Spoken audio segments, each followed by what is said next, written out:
अस्सलाम वालेकुम। रमजान के ये आखिरी 2 रोजे बचे हैं और रमजान हमसे रुखसत ले रहा है। इन मुबारक घड़ियों में चाहिए कि हम अपने दिलों को उस सीन जिक्र में से रोशन कर दें जो हमारे नबी सल्लल्लाहु अलैहि वसल्लम की जिंदगी से जुड़ा है।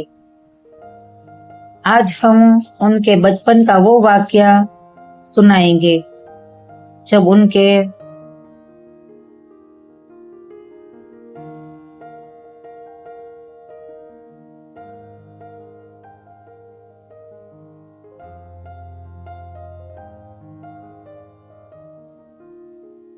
कदम बीबी हलीमा के घर पड़े और उस घर की किस्मत ही बदल गई। अल्हम्दुलिल्लाह।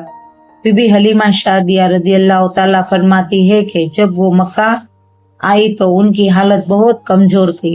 उनके जानवर इसी हालत में नहीं थे कि पूरा चल भी सके।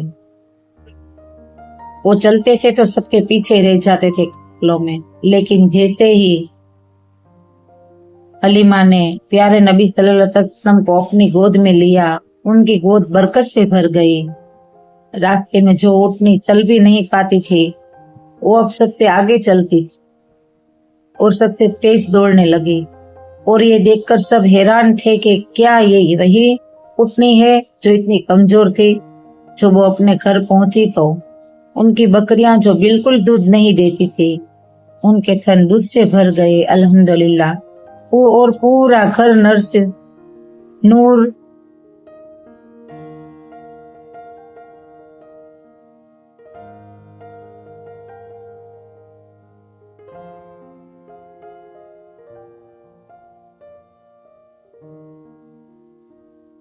जो बिल्कुल दूध नहीं देती थी, उनके थन दूध से भर गए। अल्हम्दुलिल्लाह।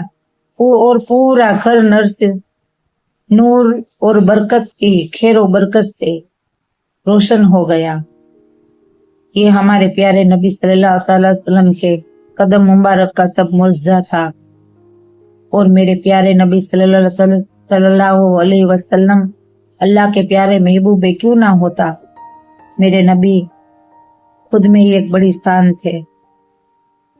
और आइए आज हम आपको ये बताते हैं कि मेरे नबी सल्लल्लाहु ताला अलैहि वसल्लम ईद उल फित्र किस तरह मनाते थे। हमारे नबी सल्लल्लाहु ताला अलैहि वसल्लम ईद के दिन सबसे पहले गुस्ल फरमाते और सबसे बेहतरीन लिबास पहनते थे। और जब नमाज के लिए घर से निकलते तो कुछ खजूरें चंद जैसे कि 5-7 खजूर खा लिया करते थे और उसके बाद आप नमाज अदा करने को जाते थे। और जब आप जिस रास्ते से नमाज अदा करने को जाते थे, उसी रास्ते से नहीं बल्कि दूसरे किसी और रास्ते से आते थे, क्योंकि उनका मानना था कि ज्यादा से ज्यादा लोगों से मुलाकात हो और सबको ईद की मुबारकबाद देता चलो।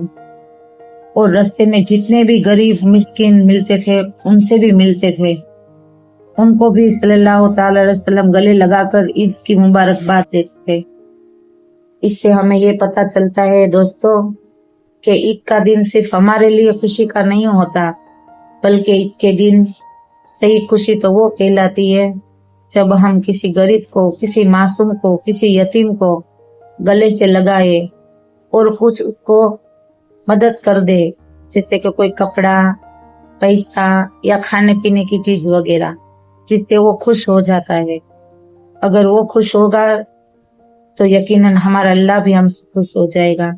और सही मायनों में देखो तो ईद इसी का नाम है। अल्लाह ताला ने ईद को गरीबों के लिए मुकम्मल रखने के लिए कहा है। इसीलिए से हमें चाहिए कि ईद के दिन हम ज्यादा से ज्यादा खैरात करें, सदका करें और जैसी भी चाहे, जितनी भी चाहे, किसी की मदद कर दे। अगर किसी के दिल को सुकून मिले, किसी के होठों पर मुस्कान आ जाए, तो यकीन मानो मेरे हुजूर ने फरमाया है यही सही मायने में ईद है। और अल्हम्दुलिल्लाह अल्लाह हमें ये सब नेक काम करने की तौफीक अता फरमाए और हमारी ईद को भी अल्लाह बेहतर बनाए और बरकतों से भर दे। अगर आपको ये हमारी वीडियो पसंद आई हो तो हमें कमेंट कीजिएगा, शेयर कीजिएगा और लाइक जरूर कीजिएगा।